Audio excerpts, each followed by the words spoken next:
I'm Brian Zisk. I'm Technologies Director of the Future Music Coalition. Helped start it with a couple of the other fine folks here about 8, 9 years ago. I also put on the San Fran Music Tech Summit, May 18th in San Francisco. Fabulous event. Hope you can make it. Got a couple other startups, a super secret music startup that's about to launch soon, and a real-time search engine that is going to change a lot of things. But you'll hear about that later. So onwards, Michael. Thank you. You know, the last time I was in this auditorium, it was for a Dan Zane show with the kids. So I'm sitting here and I have Polly Wolly Doodle going through my head. I'm Michael Petricone. I'm with the Consumer Electronics Association. We represent the makers of all the stuff you see when you go into Best Buy and Circuit City and Radio Shack, all the fun stuff in your house, we like to think. We are also the owners of the International Consumer Electronics Show every January in Las Vegas, this marvelous technopalooza that I'd like to invite everybody to. I think this is a fun panel. Essentially, you know, we want to sell the newest, coolest consumer devices into the home. You want to be able to make your music heard and earn a decent living as musicians. I think our interests are very much aligned in doing that. We all want the same things, and I'm looking forward to talking about it. You're a huge music fan, too. Are you a musician, or? I do plug in my electric guitar and torture my wife. Fabulous. Yes. Sascha?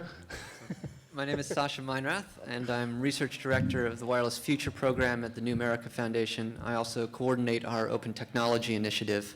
My background, however, is in community organizing, community activism, and media activist work. So I was one of the core organizers for Indie Media. For those of you that don't know that, it's sort of radical media activism that sort of got its start in 1999 in the Battle of Seattle. I've also been on the board of directors for my local community radio station and spent 5 years battling to create a low-power FM radio station in Urbana, Illinois. We were successful in that. And finally, I started our only all-ages performance venue, which is still going strong after a half-decade in Urbana. I think, you know, through a series of fortunate events, I ended up going from community organizing work to policy wonky work. But I keep one foot firmly planted well outside the Beltway and hope to make sure that that stays the case in future endeavors. I'm Ben Scott. I am Policy Director for Free Press. For those of you who are not familiar with us, we're a nonprofit that does work on communications and media policy. Basically what that means is I'm your lobbyist. It's my job to be the eyes and ears of the public here in Washington on issues of mind-numbing complexity and ridiculous, factless politics, which is mostly fun, and I enjoy it. And it allows me to get involved in all kinds of issues from broadcasting to broadband and try to make sure that the public has a seat at the table and that folks who don't have gazillions of dollars and Rolex-wearing lobbyists on Capitol Hill have a chance in these debates and can, in the end, make out with good policies that change the media in positive ways that give people opportunities to make use of the internet to get access to the radio, to television, and to play a role in the decisions that shape the media. Hank? My name is Hank Shocklee, and I'm president of Shocklee Entertainment. And I started as a DJ, became a record producer, then served as senior vice president of Universal MCA Records for 7 years. And now I have my own independent record company as well as a media company, Shocklee Entertainment. Fabulous. So what's the lay of the land? Sascha, where are we at and how did we get here? Sure. So I thought it'd be great to start by just talking about kind of the history that's led up to where we are today. And in particular, kind of how the successes that I've been involved with, you know, WEFT 90.1 FM and WRFU 104.5 FM in Urbana and Champaign, these successes were only made possible and because of these intersections that were taking place between community activists and organizers, tech-savvy, sort of technorati in town, and artists. And when I read things like a while back, you know, you had this book, Richard Florida, talking about the rise of the creative class. And it was a huge hit. It was like the Bible for a lot of the folks on the city side of our town. And really what I interpreted as, or how it was interpreted by folks making decisions, was as a sort of call to gentrify in a lot of ways. It's sort of like this Disney World-esque, Epcot Center sort of fabricated simulacrum of a vibrant community. And that had me deeply concerned. I mean, fundamentally, most decision makers, I think, don't comprehend at all that their policies aren't actively supporting community, but are rather creating this sort of artificial facade that hides further displacement of local residents from their neighborhoods. And I can think of no better example for this than kind of the institutionalized process of alienation and the lengths that some groups will go to continue this awful status quo when it comes to the public airwaves. So if we think about the electromagnetic spectrum, the people's spectrum, the public airwaves, it's owned by us. We are the landlords and the owners of this critical resource. And yet the processes by which amateur and decentralized and community-based radio of the 1920s was systematically decimated through the ordering process of the FCC in the 1930s, set the stage for 75 years of disenfranchisement. So overwhelmingly, our spectrum allocation regime today is a single user at a single location at a specified power level, and it harkens back to the best available technologies, the very bleeding edge of 1920s and 1930s, tunable knobs and vacuum tubes. And we have, throughout the country, as a country, through these policies, created this artificial scarcity of unimaginable proportions. And the result of all of this, of 75 years of spectrum regime that is based on 1920s and 30s technology, has been this severely hampering of information flow.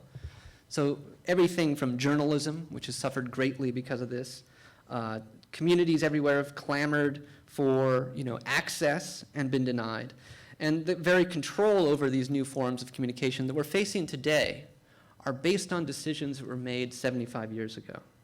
And throw into this situation the advent of new technologies, especially like digital media production technologies, software-defined and cognitive radio technologies, which we were talking about just before this panel, and most obviously the internet, of course. When we add to this the increasing frustration, I think, that we have had with a telecommunications regime that is disempowering and that doesn't meet our needs as people and communities. And we can easily see how we've recreated the conditions for an entirely new telecommunications revolution. So much as movable type and the printing press, the telephone, radio, and the internet, these technologies have all been catalysts for radical transformations of communications. And universal spectrum access is a far more potentially disruptive innovation than all of those. And it's that way because it's everywhere. Spectrum is everywhere. It is virtually limitless in its capacity, although people fight very hard to obfuscate that fact. And it is unbelievably affordable to use and access. So here's the take-home message, and I'll wrap up. At its heart, there's this epic battle taking place right now. And within the next 3 to 5 years, we'll be setting a trajectory for the future of communications for generations to come. Right? 75 years ago, decisions were made that still haunt us today. And the fundamental question that we all must face is whether this new status quo that we're formulating now will be a hierarchical command and control communications future, or a more distributed and decentralized and participatory communications future. And thus the battles that we're all fighting here, my colleagues, myself included, are nothing less than a war over the very future of civil society and the basic tenets of democracy. Thank you. So basically, we've had this kind of scarcity or self-imposed scarcity. And, a lot of times it's been an argument that that's really what's driven the music industry over the years, is that, there's scarcity, and if you want it, you got to pay for it. Where are we at, Hank? I mean, is it true that you've got to kind of withhold your stuff in order to get paid for it, or is it better? I mean, where are we at? Well, it's hard to say where we are. I think that because that's changing every second. I mean, when we started out, intellectual property was something that was everybody was kind of like, was new. They didn't understand. When I started producing the Public Enemy records, we were sampling. And at that time, there was no real law against it. But now, as we start to move on, things start to change. And people start to get wise, or if you would, and then they start to change the laws. And the laws now are, I think that are there, they're starting to prohibit creative expression. Because if you look around, everything that we do is based upon what we see and hear. And radio, television, and now the internet is a basic form of how we formulate our ideas and where we get them from. Because we don't, it's not a thing where we just sit at home and there's nothing going on anymore. We're inundated every day with all kinds of activity, whether it be through the television, through the cell phones, through every, you go into restaurants, you're bombarded with all kinds of frequencies that are inducing you to do things, or whatever the case may be. So these things become part of your fabric now, and becomes part of your creative being. So now when you want to express yourself, you're going to pull something from a movie that you've seen. You're going to pull an idea that you saw on television. You're going to pull something that you've heard from another record that you picked up in a store somewhere. And so, and you're going to incorporate that in a new medium and create something new from that. Now, you know, what is that to say? Is that, am I copywriting, or am I infringing on people's copyrights? I think that the laws now that were set up to prevent people from, I call it plagiarizing, as opposed to, you know, just basically sampling or taking an idea from. So now I think that those laws just don't apply today, because our world is just a lot different than it used to be. Well, I mean, they seem to apply because they're on the books and they'll bite you. But how do we move forward in a way where we encourage this artistic expression, and specifically in regards to kind of, you know, broadband and access to kind of like this global communications network?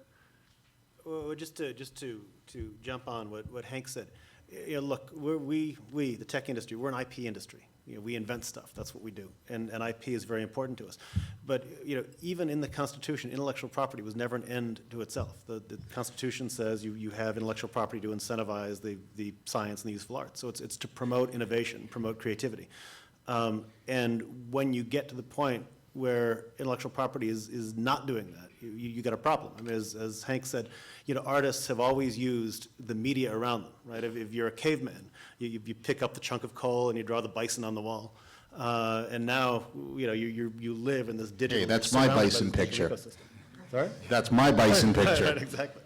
And artists, of course, want to use this and create new works. And, you know, when you've got, you know, Public Enemy or Girl Talk, or even I guess the latest case, Shepard Fairey, with his iconic Obama picture, you know, engage in litigation because they're producing art, you know, clearly you got a problem and you got an issue, and you got to look very carefully at that. I would say, as far as broadband, you know, broadband is the key enabling application for independent artists, right? That's why we're all here. Because of broadband, you know, artists can access a worldwide marketplace. You can go around gatekeepers. You can enable new content delivery models that will pay and hopefully create a middle class of artists, which I think we're all trying to do. So, you know, for the independent artist community, a ubiquitous, functioning broadband system is a good thing.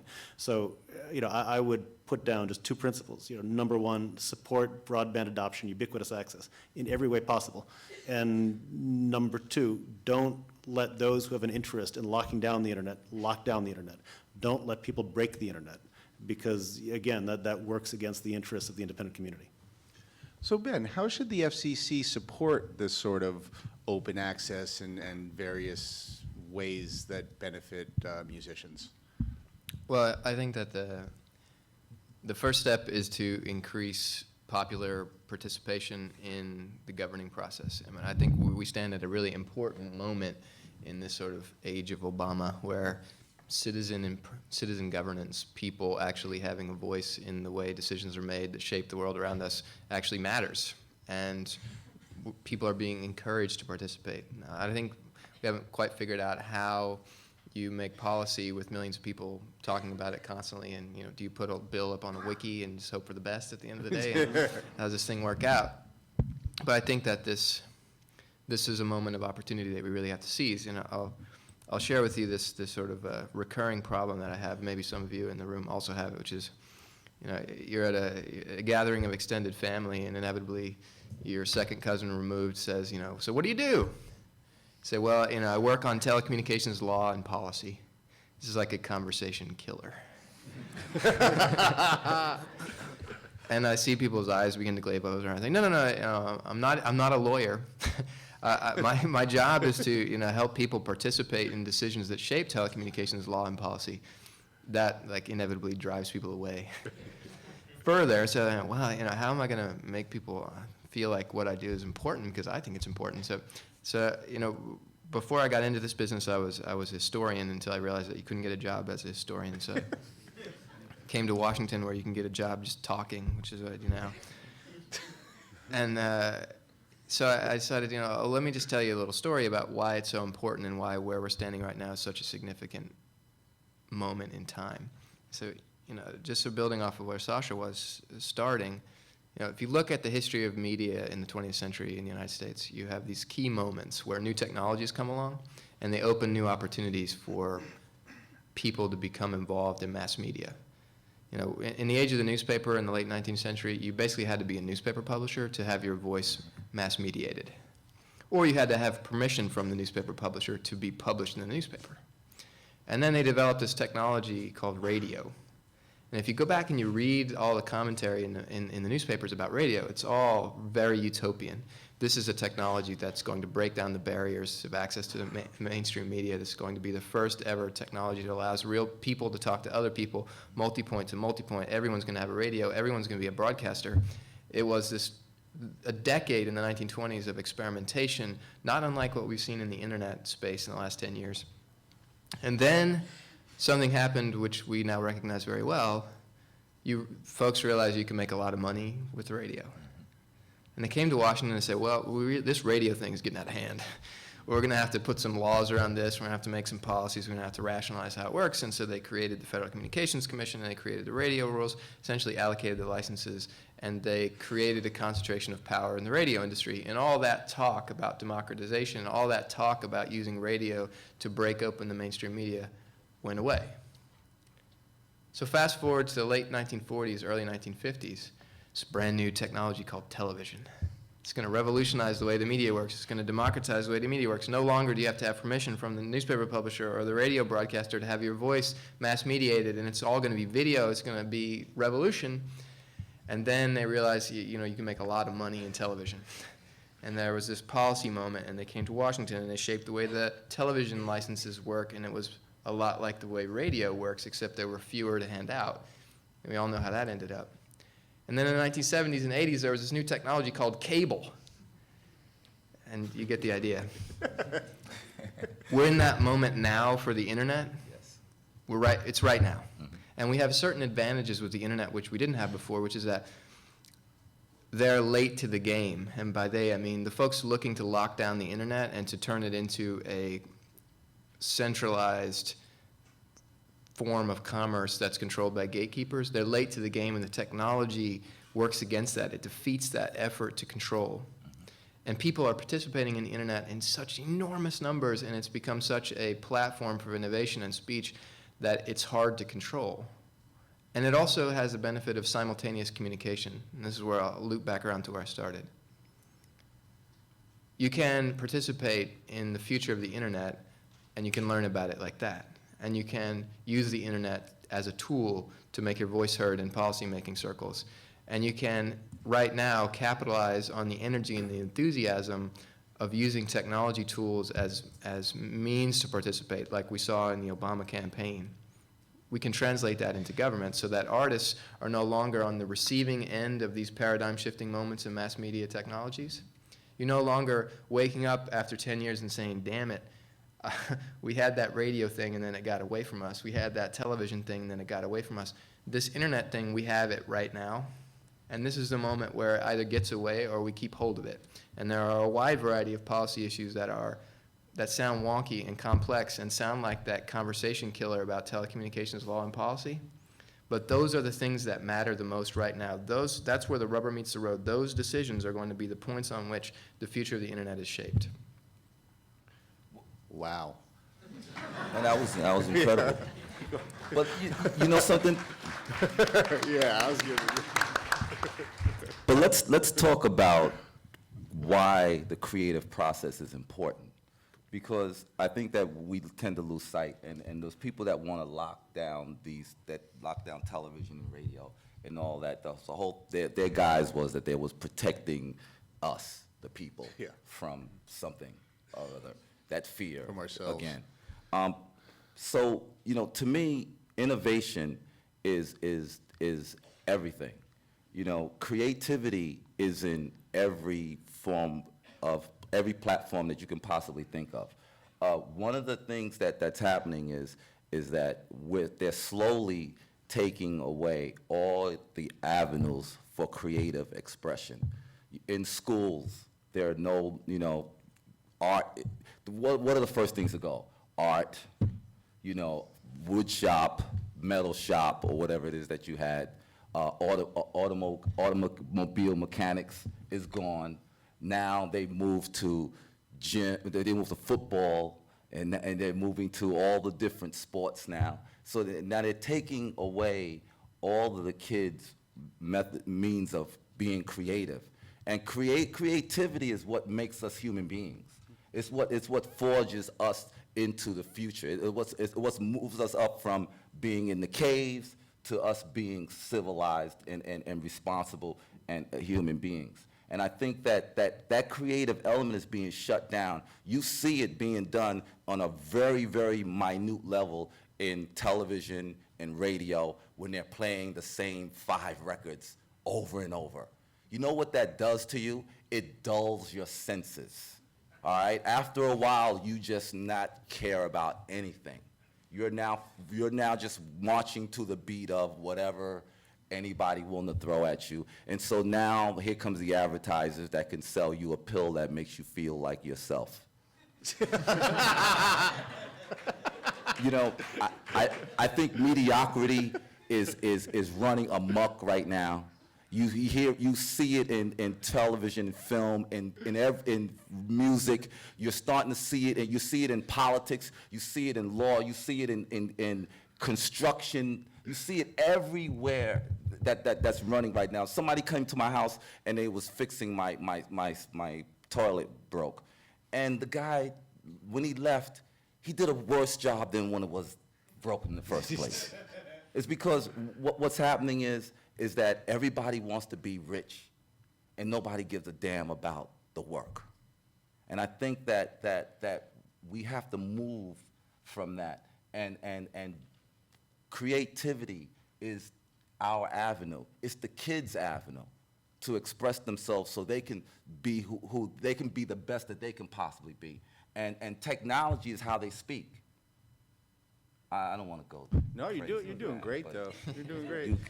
So, Michael, I mean, how does the openness foster innovation in the technology sector, and how does that translate into helping the artists?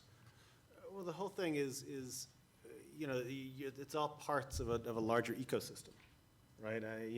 The artists want to be heard. The artists are experimenting with new business models. And again, I think what you see now, especially in the music space, what independent artists are doing is just amazing. I mean, there are so many business models out there. Everybody's throwing stuff against the wall and seeing what'll stick, and a lot's sticking, right? You've got smaller independent artists doing things. You got big mega groups like Radiohead doing things. Nothing works for everybody, but a lot of it's working. And there seems to be a model evolving where you kind of use the infinite goods, like your music and digital files, to leverage people to pay, for the irreplaceable goods, whether it's a concert experience or interaction with the band and so forth. It was just There was one independent artist who was going out and asking for donations for the album. There were various levels that fans could pay, and somebody paid $10,000 to sing backing vocals. Yeah, I think Jill Sobel raised It was like Jill Sobel. It 80-something was Jill Sobel. thousand dollars recently, which is way more than she was ever Right, making. and you know, somebody asked her, was the person who paid the $10,000 to sing any good? And she was like, well, no, but I just ran her through auto-tune. And I was like, wow, this is indeed a new world. But that's phenomenal, and it's going in the right direction, and pretty soon there's going to be enough data out there where you could figure out, well, this stuff generally works and this stuff generally doesn't. And that's a tremendous empowering phenomenon. But again, in order for that to work, you know, you've got to be able to get the work out there. You know, you've got to be able to communicate directly with your fans. You want the biggest audience possible, and that means ubiquitous access to high-speed broadband, not just in the cities, but in the rural areas and wherever you can get it. And again, you need to be on guard against those who have an interest in locking down the system. Right now in the stimulus bill, the stimulus bill of all places, there is an attempt by the content industry to insert a filtering provision. Web filtering provision, which did not make it into the House bill or the Senate bill, but they're going back into conference, and they're certainly going to try again. So it's And it's impossible. Might I add, this is one of my pet peeves. There's absolutely no way by analyzing bits to find out if something's legal or not. All it does is monkey with the system. But if you put in that bill, if you put it in, you're basically legislating something that's illegal. So, or that's impossible. So, I mean, the same bit of content in some cases may be legal and others may be illegal. There's no way to do it. It just gives you more Right, control. Well, Sorry, you know, go on. because there's no algorithm that can figure out, for example, when it's fair use because you're using something as parody.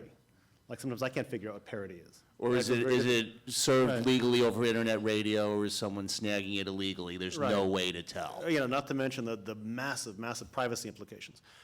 You know, so again, it's you know, what you want is a ubiquitous broadband approach that works. You know, as far as incentivizing broadband, you know, certainly what's in the stimulus bill is good. You want to incentivize facility-based competition. You know, if you get enough competitors out there, a lot of the net neutrality issues, I'm not going to say they go away, but they're certainly moderated to some extent. You know, wireless broadband is very important. You know, with the digital television transition, you know, the analog spectrum that is being returned is going to be used to provide wireless broadband. So I would argue that, you know, this community, you know, I mean, at this point, the Congress passed a law saying the transition is pushed to June 12th. The White House has not signed it yet, and February 17th is coming up quick, so who knows what's going to happen. But, you know, I would say this community has an interest in the DTV transition happening expeditiously and going on when they say it's going to go on. So, you know, again, these are all, it's a bunch of moving parts, but these individual issues are all very important. So for Sascha or Ben, you know, the FCC is going to make some decisions about various things. And Ben said, well, the best thing you, bet, yeah. you need to do is basically involve, you know, people, you know, with this decision-making. But what is it that you feel the FCC should do to benefit society, people, and musicians? And so what is it that people should actually be pushing? What are the important issues? What should they address first? And where do you think they're going to get it right or wrong? Start? You want to tag team that one? Sure. All right. All right, I'll start and tag up. I think, you know, where the FCC comes in, and the FCC is an independent agency that's supposed to be protecting us, right? And figuring out policies to maximize the social benefits, not the economic benefits, but the social benefits of these new technologies in our airwaves and et cetera. And what we have to be, we must be vigilant. We must be vigilant about two issues in particular that go into these new technologies. We've made a Faustian bargain, right? We have this unbelievable uber medium, digital communications, that's coming online right now.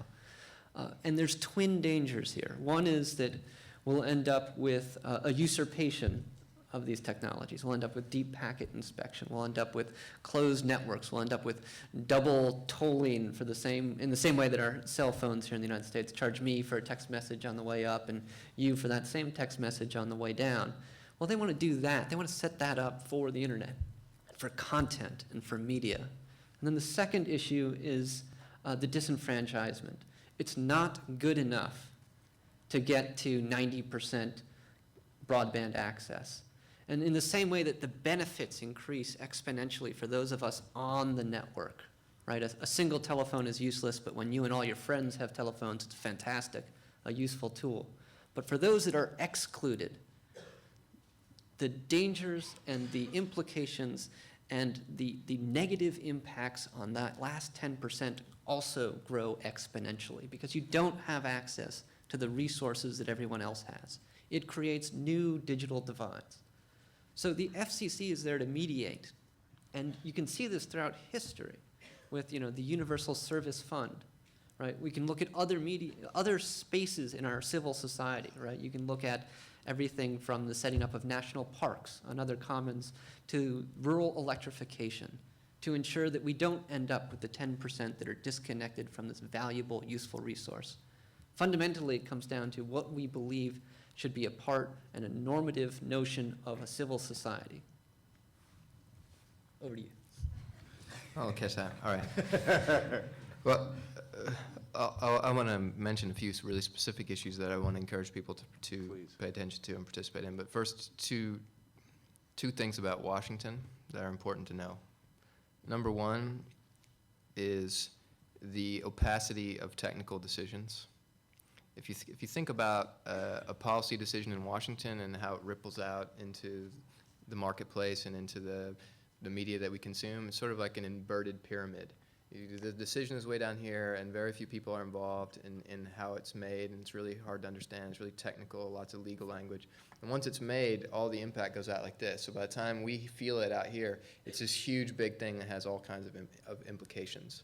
So that's concept number one. Concept number two is the banality of power. I think there's a sort of feeling that we all get from fourth grade civics class that the folks down here at the bottom of this pyramid know what they're doing. They don't know what they're doing. They don't know what they're doing. Like, one of the shocking things that I found when I came to Washington is like people making huge decisions that are going to impact millions of people and shift billions of dollars a year around the economy. They have no idea what they're talking about. So that's both a danger and an opportunity. Dangerous because if you don't get involved and tell them what to do, if you know, they're going to do something and it might be wrong. And an opportunity because they don't know what they're doing and they're really desperate to hear from people who do. And if you can get the right answer in the mix and figure out how to make it stick, you can make huge differences up here if you can start down in here. So a few things that are happening down here at the bottom of the pyramid at the FCC. Number one is net neutrality. Sascha mentioned it. Really, really important issue. Highly technical, but this is the most important issue about whether or not the internet becomes a system of gate-kept access points or like radio and television, or whether it remains a decentralized system. 2 years ago when we started this debate, people said, you're never going to be able to get the public to engage in something called net neutrality. So, well, we'll give it a try. And millions of people did. And thousands of YouTube videos were created, and dozens of songs were created, and mashups, and you name it, everything was it was an amazing phenomenon. It continues to be. Another big issue is universal service. This is a concept in telecommunications law that's been around for decades, that our infrastructure ought to be available to everyone. Now that's applied to roads, and that's applied to sewers, and that's applied to electricity, and that's been applied to telephones. And now we're at that point where it's beginning to be applied to internet access. So today there's about 10% of the country can't get access to internet connection even if they want one, and about 45% who have access but don't buy it. Now these are huge problems that we need to solve. The FCC has an enormous role to play in this, and anybody who's ever paid a phone bill here can go and look at the line items, and you'll see a little line that says USF or Universal Service, and it'll be like $1.50 every month. All of you paying the $1.50 maybe wonder, where the hell does that money go? Because $1.50 multiplied by everybody who lives in a city in the United States is a lot of money. It's actually $7 billion. $7 billion is redistributed through policies set by the FCC every year. $7 billion gets poured into our communications infrastructure in theory to build it out to everybody and to make sure that it's affordable. It's one of the most ineptly run systems known demand, but we can change that, and we can make sure that our money is used to go towards actually bringing not just an internet connection to somebody somewhere, but the best world-class internet connection available to anybody. Why not? Why not make internet access at the highest possible speed, at the lowest price the market will bear, available to everybody in the country, and see what happens in the marketplace for creative content and innovative ideas. And how do you get them to do that? What's that? How do you get them to do that? Well, the first thing is you convince them that people care and that they know, and so that comes to the participation. So my hope is that this FCC makes it easier for people to participate and takes seriously the people who do participate. And it's even if you only have 5 minutes a week, pick your favorite nonprofit organization, whether it's Future of Music or New America Foundation or Free Press. All of these organizations will provide you with the 5-minute-a-week solution for participation. If you want to become more involved, you can. But there are all kinds of ways that people can get involved. And if one of you gets involved for 5 minutes a week, it's not going to make any difference. If all of you get involved for 5 minutes a week, it's going to make a difference. I just have one Go for it. major flaw in this whole, in everything that we're all been talking about up here. One is, and that problem is financials. It's the money aspect. I mean, as people, it's funny because even as an artist, one of the things that you think that you have is a lot of people think that artists make a lot of money. No, the artist does not make a lot of money. The record company makes a lot of money. The record company are the ones that's telling the artists what they have to do. So the artist is running around jumping through hoops to try to maintain their situation. That's why a lot of artists don't even participate in things like this. I didn't have time when I was jumping through hoops to participate in something like this that we all know is very important, but because of the fact that we have to do our song and dance, and because we have to make that money. Now, money is what's running everything right now.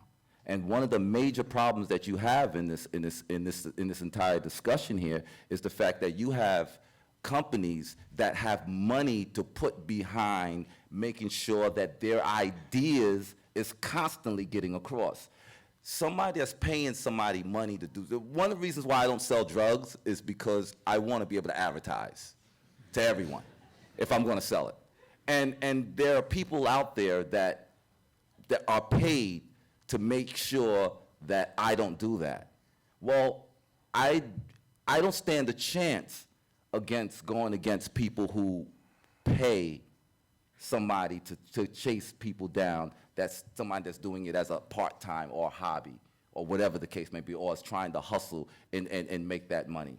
So when you look at artists, we're in that same position. We're trying to hustle, and we're going against people, corporations, if you will, that have, like you said, $7 billion. When you talk about $7 billion, that changes the landscape. When you was pro, you are now against. Just because of the fact that the money corrupts. Now that I have money, I want to find ways of maintaining that.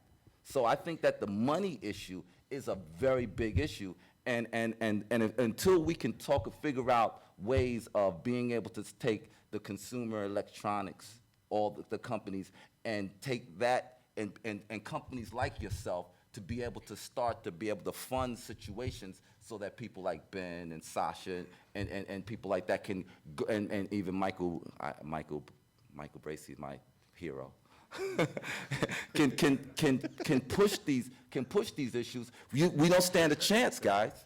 Yeah, Yeah, that's a serious concern, and that's always true. And you're always trying to overcome those hurdles. I think the good news is, if you do it right, increasingly technology enables you to do that. In the election, last year's election, there was a Democratic candidate in the primaries who at a certain point was supposed to be a 99% lock, right? All the fundraisers locked up, all the delegates locked up, it was a lock. And you know something? It didn't turn out that way. And the reason it didn't turn out that way was because the other candidate figured out how to leverage the power of technology and social networks and information and communications and overcome those obstacles. Actually, the Obama campaign was a disruptive technology. You can almost say the Obama campaign was the best tech startup of 2008. So, you know, I think you can get there, and I think using those technologies, you can overcome, you know, those inherent financial obstacles if you're organized. That being said, I think the other phenomenal news, and as Ben said, is the last campaign shows that if people are organized and you engage, just amazing things can happen. And you have a lot of tremendous public advocates on your side. I got to say, Ben with Free Press does an amazing job for the internet. Future of Music as an advocate for musicians is tremendous. In the next panel, Gigi Sohn from Public Knowledge is going to be up, and she runs, you know, again, a tremendous organization advocating these consumer issues. So there are a lot of entry points, and you know, I think what we've seen over the last year is activism is not futile, and if you engage and everybody engages together, you know, you can move the thing forward. Just when we're talking about specific issues, just one I want to touch on. And Ben was talking about the incredible opacity of the DC policymaking process. He's absolutely right, and this is a perfect example. There is a wide-ranging intellectual property enforcement treaty being negotiated right now under the auspices of the U.S. government that people know very little about. It's called the Anti-Counterfeiting Trade Agreement. Nobody knows what's in it, because if you see it, you have to sign an agreement saying you won't show it to anybody else or tell anybody else. But certain things have leaked out. And what has leaked out shows going to be very wide-ranging. Includes new legal regimes to, quote, encourage ISPs to cooperate with rights holders, unquote, new criminal measures, increased border search powers, all kinds of things in there that are concerns for people's civil liberties and property rights. And again, that there has been, you know, there's been no entry point thus far for people to comment on this or have any input on this. I am hopeful that with the new administration and their sincere emphasis on openness, I'm hoping this process is going to change. But again, given the speed with which this treaty is being negotiated, it's potentially significant impact on the civil liberties side, the lack of transparency in the negotiation process, and the failure to allow people any entry point to comment. It is a big concern. So I would urge you, if you want to get active on something, to contact your member of Congress now, contact your senator now, and encourage more transparency in the anti-counterfeiting trade agreement process, because this is a big deal and it is very much under the radar, and it's something that very few people have heard about, but it could have significant impact. I want to just get to Hank's point about money, because you're right. You're absolutely right, and we shouldn't be unrealistic about things. I mean, I can stand up here and cheerlead all day long and say people power are going to remake the government. It's not. It's going to make it better, but it's not going to change the way things work here. To me, and I've seen money work here in Washington more times than I care to admit, what money does is increases your probability of success in the policymaking apparatus. It doesn't guarantee it, but it increases the probability of success, and it is aided by speed and opacity. The faster things move through the legislature or through the agency, and the less people know about it, the more money matters. That's why public participation, even if it doesn't win the day, slows things down. But it's the increasing of your chances is what fuels the More money being spent again. It absolutely happens. They double down on their investment. Because if you think about it, for lots of big companies in this town who are regulated companies, one decision can shift $2 billion. So even if they're investing $250 million in their lobbying apparatus, it's a great investment. It's totally worth it. So part of that is, you know, you got to find your allies who also have money. Mm-hmm. Yeah. Thank you, Michael.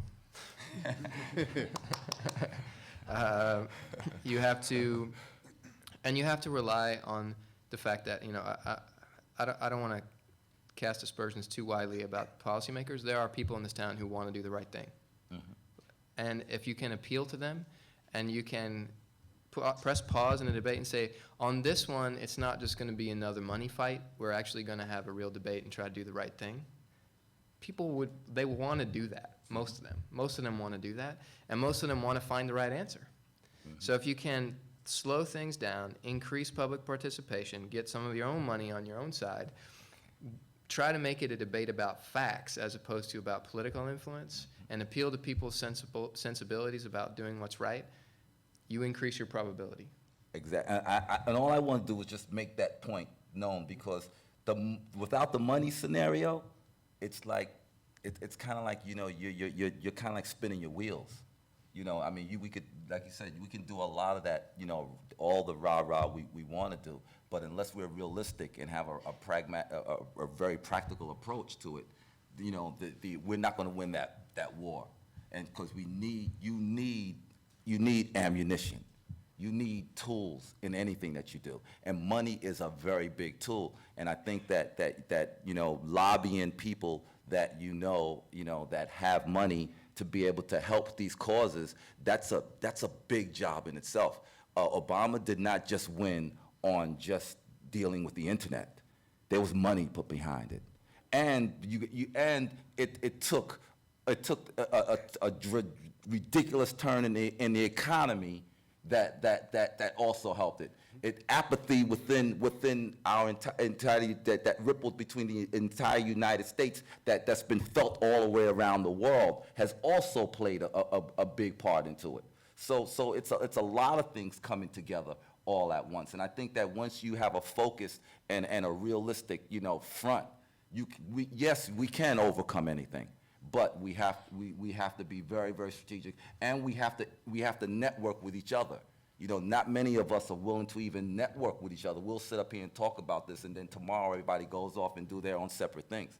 I think that the internet, and let's put the accent on net, has forced us not only to get in social networks, but for every one of us here to pool our resources together, because each one of us, we might not have the money, but each and every one of us have something to offer that the other person doesn't have. And well, that's it. I'm sorry, I just No, it's great. like to. So how we doing? Any particular questions or anything? Anyone writing in from the internet? Got anything to ask? I think we got a live feed with questions coming in. That's the rumor I heard. Hold on.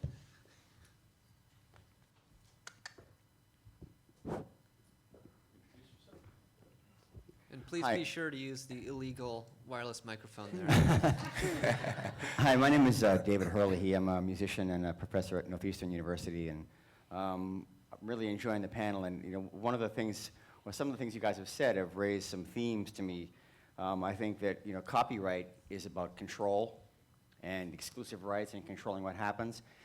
And I think one of the major lessons of the internet era is that control is kind of impossible.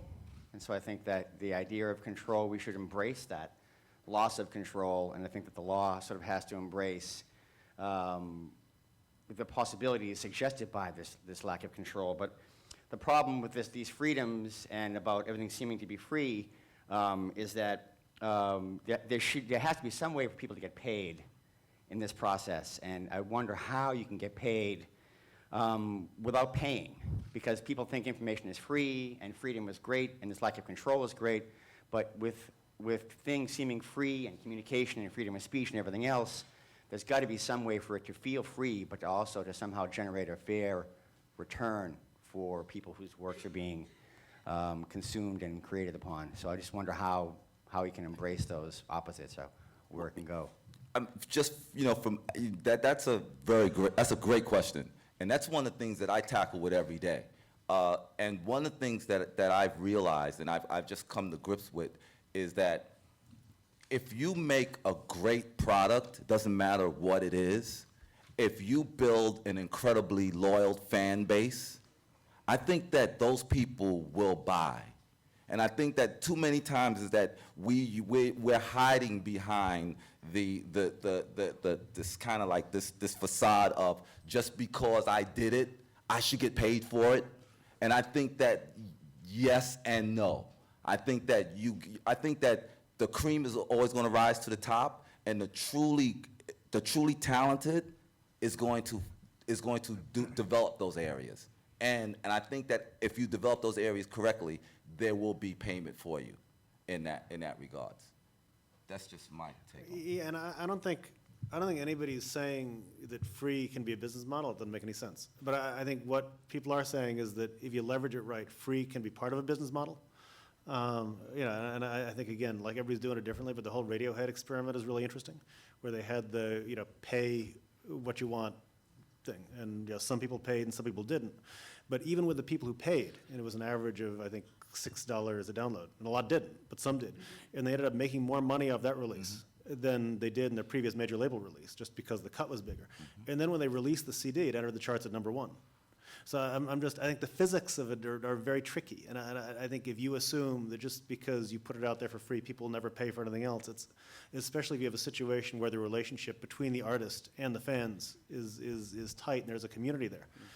You know, I think, again, the physics are different and there are ways to leverage payment.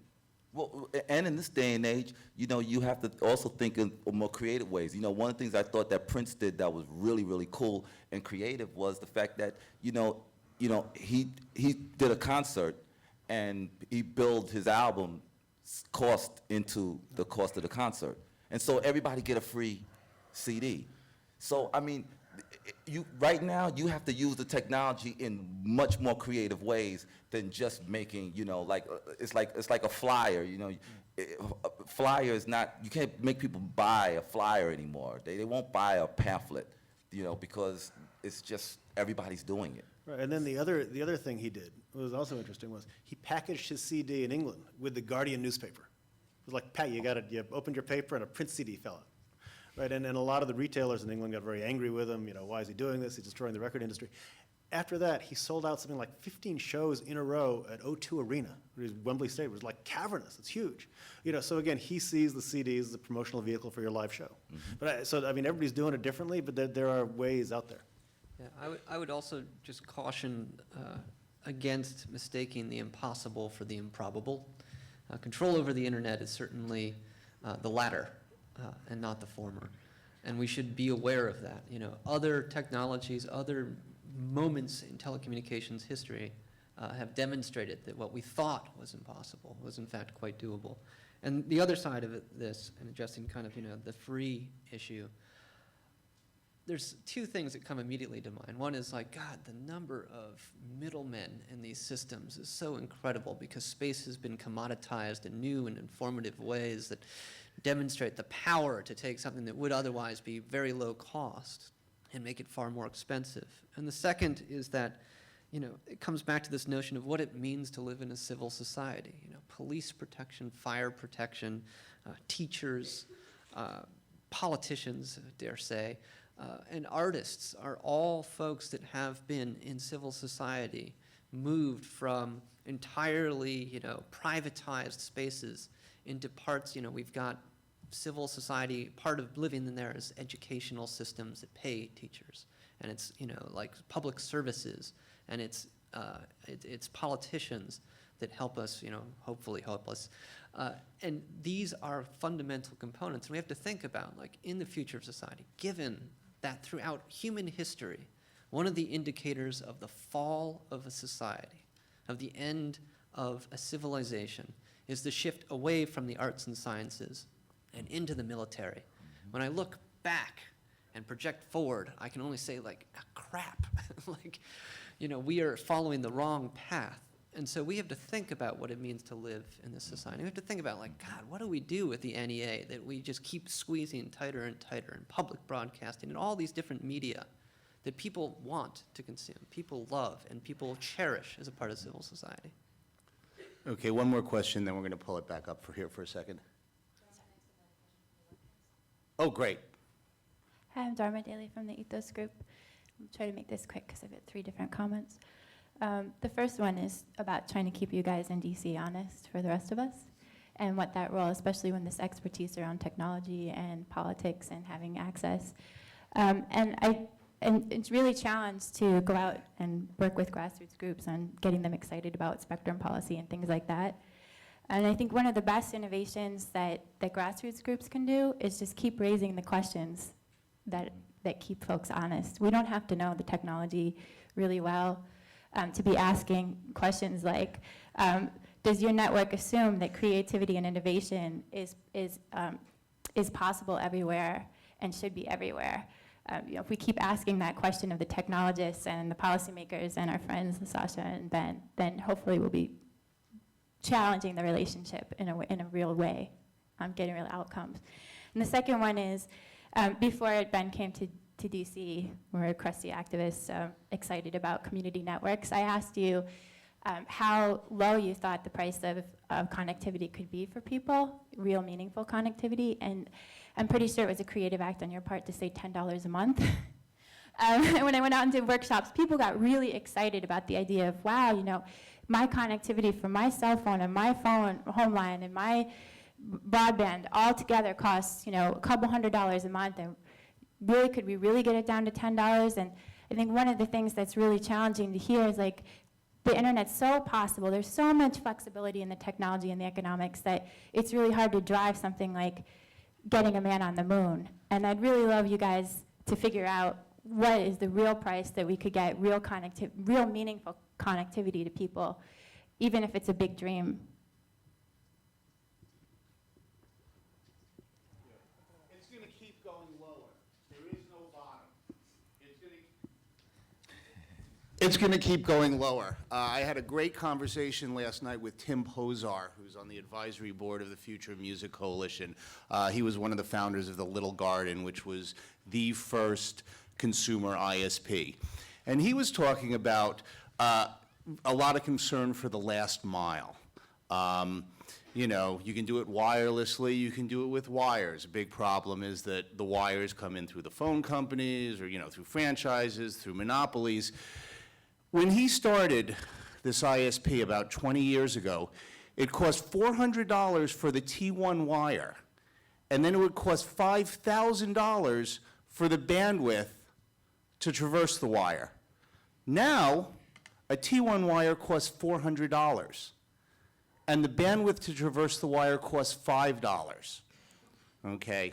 So when you allow innovation and non-entrenched interests to move quickly and innovatively, you really do bring the cost down very close to zero eventually. But when you have folks with entrenched interests who aren't really allowing innovation, you don't have the movement. And that's part of why all of these sort of open systems that encourage innovation and allow people to run around kind of the existing infrastructure are so vital, because when you bring things down, you know, from 5,000 to 5, you really enable all sorts of creativity on a technical level, which really enables creativity and access to the market for creators as well. So I don't think trying to pin Ben down, is it going to be 10 or is it going to be 3 or is it going to be 42 or, you know, it really is just going to go down so quickly. At the same time, you know, the usage is going to go up so quickly. I mean, like with computers, it's like they're so much more powerful than they were a few years ago, yet Windows machines boot slower. You know, but yes, I think we're really going to converge towards zero. Yeah, but the key is, I mean, what you got to do is you got to harness the market forces, right? So, you know, generally speaking, according to economic philosophy, the more competitors you have in a given market, if you're not a monopoly, you're not a duopoly, the more competitors you have in a given market, the lower the price is going to go. All right, if you have 3, 4, 5, 6. So, you know, I would support wireless broadband, support reservation of spectrum for more wireless broadband, make sure the DTV transition actually happens, that'd be nice. Support initiatives, including those in the stimulus bill, that roll out high-speed broadband to rural and urban areas. I mean, these things are being considered and they're kicking around right now. And all those things will theoretically help get more competitors into rural and urban markets. And if you're successful in doing that, the price comes down. Just to add to that, you know, one of the fundamentals of classic economics with those supply-demand curves and all this stuff, supply goes up and demand stays the same, the price plummets, is this notion of perfect information. And it's the idea that you as a buyer know what the supply is and et cetera, and can make an informed decision. And if you look at the battles that are being fought right now over the internet in particular, it's all about making things transparent so that we as end users can make informed decisions. And of course, if you're an incumbent running a command and control infrastructure, you want to keep this information as completely obfuscated as possible, completely hidden, because otherwise the price does drop. But a lot of this comes down to this notion of keeping information out of the hands of consumers and also creating new spaces that you can commoditize, right? So if devices were free in terms of open, And we could send text messages within the room for free. And if you were within range of 2 devices, you didn't have to go up to a cell tower. You can just communicate directly. Our prices will drop. And this is why you see such attention paid to locking down these devices, to maintaining a command and control infrastructure, and to preventing what would otherwise be a distributed and participatory network and media production systems and information flow from ever occurring. And that's fundamentally the battles that we're waging right now. Well, witnessing to that is the record industries. The record industries is collapsing as we speak, and basically because they decided to not embrace the open market, which is the internet. You know, when I was at the record companies, we was not supposed to be on the internet. We have to work with an intranet, something that was only within the company. And so thus their reluctance to even deal with the internet, to even understand it, or to even embrace it, but they tried to put limitations on it. And when that failed, well then everything else just kind of like crumbled, because let's look at it from a different position. Why would I want to go to a retail store to buy a record to find out that the record is not available, when I could just sit at home in my computer and press a button and that record will always be available? It will always be there, and it's just in the convenience of my own space. So thus, what is that putting? That's putting pressure on them to now have to do things differently. We all got to think differently, because right now we're in a war between what I call between the digital and the analog world. The analog is the people that want to keep things the way it used to be, and digital are the new breeds that wants to move things forward. Well, clearly the FCC is going to make these decisions, and clearly it's better to have community involvement. But how does that actually work? How do you actually have influence on an individual level? I know you say aggregated, but do you show up on their door? Do you send them emails? Do you write them a letter? What is actually the best? Do you have some publicity campaign that gets attention that they then notice independently? What are the actual mechanics for having an impact? Well, I'll give it to you straight. I wouldn't want it any other way. There are ways for citizen participation. You can file a comment at the FCC on any issue that you want as an individual, as an organization. You should do that. It's important. Does your comment going to sway the day, going to change the decision of the commission all by yourself? Probably not. But if 50,000 people are all saying the same thing and they took the time to bother going to the FCC and filing a comment, it matters. It makes a difference. It can be enough to shift the decision one way or the other off a tipping point. So that's number one. Number two is, I would expect the FCC to continue to do what it has been doing over the last several years, which is go out into the country. They hold public hearings. They come to people's towns. Hundreds of people turn up to see federal bureaucrats talk about telecommunications policy. I've seen it. It's crazy. I didn't believe it, but I've seen it happen on dozens of occasions. Those matter. I watched as the current FCC commissioners over the last 5 years gone around the country and stood in front of audiences of hundreds, if not thousands of people, and get cheered like rock stars when they made right decisions and get booed and hissed at when they made wrong decisions. These are human beings.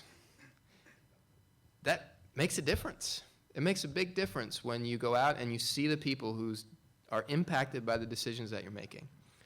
The other thing you can do is use the internet, use the media. Write about the issues you care about at the FCC. You think that people don't read your blog? They read your blog. Every politician in this town has a staffer whose job it is to put their boss's name on Google Alert and to read every single thing on the internet ever written about their boss. I'm serious.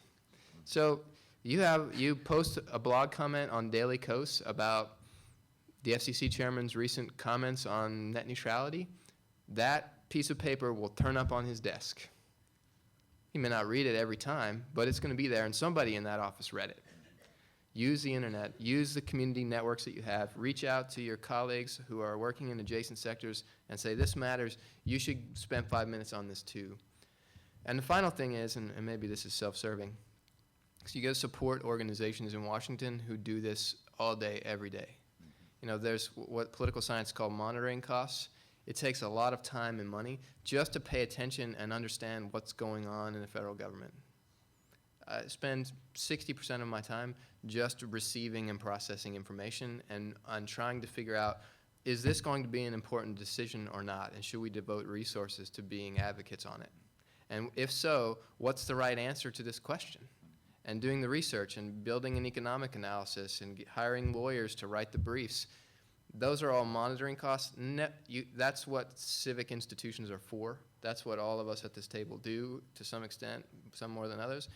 We pay the monitoring costs so you don't have to.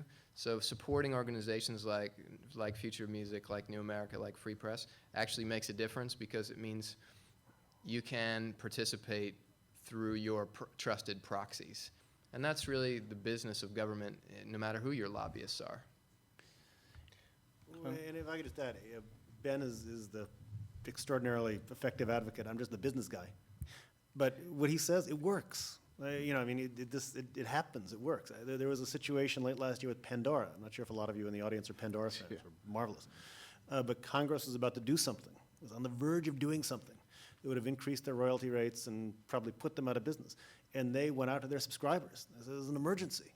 Please contact your member of Congress immediately and tell them to make sure that doesn't happen. They ended up shutting down congressional switchboards.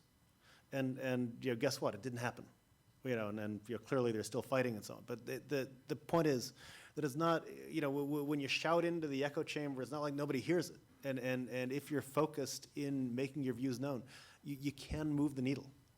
But the key is for everybody to do it in an organized, aggregated way. But if you do it, it works. And go on, Sascha. I would also add to that, if you have the lobbyist and the businessman, like I'm your think tank, and what New America does is project out, like, what are the next areas that we want to be working on down the road. And whereas most of us are at least passingly familiar now with the FCC and the possibilities inherent there, where I'm looking at are places like the FTC and NTIA, which most people don't even know exists. But NTIA controls all of the federal spectrum. And there's more of that available than there is in the commercial spectrum space. And so these are like bookends for innovation in the wireless realm.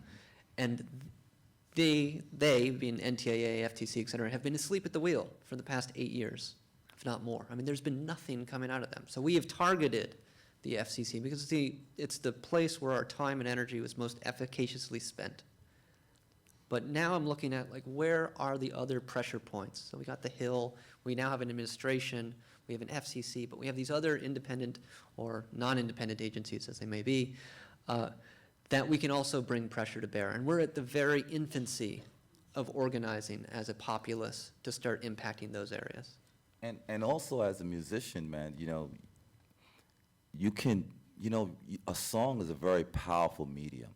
I mean, you got people singing about garbage. They're singing about anything, and it gets across. So you can sing about these things. I mean, you might not make people understand what it is, but just putting the idea, the seed out there, you'll never know what comes back, man. I mean, I'm witness to it, putting a seed out there, and then I come back 20 years later, guys come up to me and say, yo, my life was going crazy. I was in prison and all kinds of different things. But the words that you guys have put out to me have got me to change my life, and I'm now a lawyer now. It's things like that. And those things to me means more to me than winning a Grammy, which I didn't, by the way. But But you shut up. It's all good. But I mean, you have to understand that musicians, even if you can't write about it. Well, you can always have an organization support your concert. You can put that on your flyers or on your ticket stubs and things of that nature so that people can be aware, because the more they see things, the more they hear about it, the more people are going to want to get involved with it. And that's a great start. I'd love if you could expound even a little more. I mean, so, yeah, writing a song, that's one thing, right? Mm-hmm. But are there any things you could specifically do to have impact in changing the culture? And how is that similar or dissimilar to being able to support yourself and become a successful musician? Well, I mean, it's the same thing. You know, you can support yourself through those means. For example, there's T-shirts made every day. You know, bands make T-shirts and things of that nature. Well, you can put some of these things in a clever way and put something out there on a T-shirt that basically is talking about they're trying to lock down the internet. Don't let them, or whatever the case may be. You'll be surprised that T-shirt will sell. I mean, there's all these issues that we're talking about is a marketing person's dream. Because anytime you could take a product and brand it, and when they call all this branding, basically what you want to do is you want to make your product have a connection, such a deep connection with your consumer that the person embraces it and wants to become a part of it.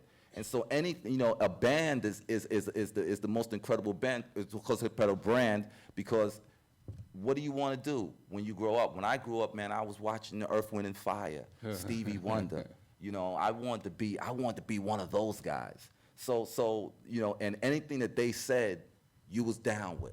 So I think that musicians, so if you look at this assault, if you would, has to be on many different levels. And did you find that your works or your artistic creations that had the most social impact also rewarded you in popularity and financial means? Oh, no doubt. I mean, listen, I can mention Public Enemy, and how many people heard of the group Public Enemy? Okay. How many didn't? Well, let me give you some information about it. We didn't sell a lot of records.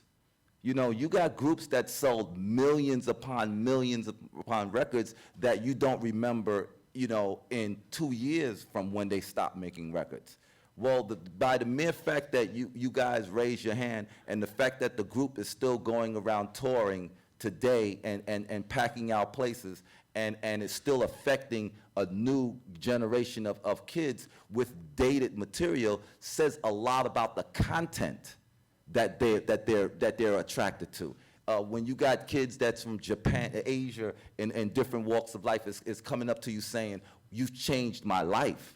That surpasses any financial gain that you can possibly get, because now what you've done, you've penetrated, you've made your brand ingrained inside the fabric of people, and now I get people that have parents have told their kids. I got older brothers that have taught their younger brothers and what the group means, and so it just passes on. It's a beautiful and great thing. So I guess I tried to answer you. That was fabulous. That was great. Brian? Yeah, is this working? I advocate for 52,000 artists, and I'm always bringing issues to them, a lot of times from the Future Music Coalition, and saying, here's our position, we want to get your support. And what I get back a lot of times is a lot of blowback, because our community, like the rest of the country, is often split down the middle into political parties. And so it always becomes a really significant challenge, especially if it's a partisan issue in D.C., to get them stopping fighting each other about who was right or who was wrong about the issue, and actually advocate and try to get the word out and support it as a collective, cohesive group. So my question to you guys is, the issues that you're bringing up, do you see them from the Washington point of view as partisan issues? Or do you see them as completely nonpartisan, unbiased issues that maybe we can advocate and have more success than we do on a lot of other issues? Well, it's Washington, so it's definitely not entirely nonpartisan. But I will point out, when it comes to things like, the unlicensed wireless, it was Michael Powell, a diehard Republican who I disagreed with on just about everything. But this issue we saw eye to eye on, and even though we've battled it out over media conglomerization and et cetera with Kevin Martin on countless occasions, there are specific points where we've actually seen eye to eye. And so, telecommunications and media, and it's a weird bird, because it doesn't fit nicely into, the Republican Democratic dichotomy. Like rural Republicans are being screwed just as well as poor Democrats, and that's just a great unifying bipartisan reality. I think Sasha's right, and none of these issues need to be partisan. There's nothing partisan about them. They don't cleave to one particular set of ideologies or another. they become partisan because they get mixed up in the politics of the day. But I think we work very hard not to present them as partisan issues. We work hard to try to build constituencies that spread all across the political spectrum. You know, one of the most successful tactics that we've had on a variety of issues is the Strange Bedfellows Coalition.